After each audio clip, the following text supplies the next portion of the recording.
నిజంగా ఆయన ఆ రోజు దీక్ష పూనుకోకపోతే ఇవాళ తెలంగాణ ప్రకటన వచ్చేదా? ఎవడెవడో ఏదో మాట్లాడుతున్నాడు.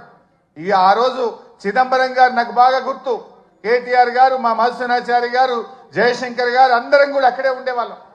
చిదంబరం గారు ఫోన్ చేసి ఢిల్లీ నుంచి కేసీఆర్ గారు దీక్ష విరమించండి, మేము తెలంగాణ ప్రక్రియ ప్రారంభిస్తామన్నారు. మీ మాటలకు మేము మోసపోం. మీరు స్పష్టంగా ఢిల్లీ నుంచి తెలంగాణ రాష్ట్ర ఏర్పాటు ప్రక్రియ ప్రారంభిస్తున్నామని స్పష్టమైన ప్రకటన కేంద్ర ప్రభుత్వం నుంచి చెప్తే తప్ప నా దీక్ష విరమించను అని చెప్పి కేసీఆర్ గారు చెప్పింది. అప్పటికి 11 రోజులైంది.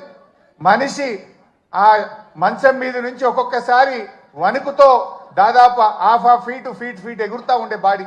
తన కంట్రోల్లో తాను లేదు, కానీ ఆ పట్టుదల మాత్రం సడలేదు. మా కళ్ళల్లో నీళ్లు తిరుగుతున్నాయి, ఎంతో బాధపడ్డాం.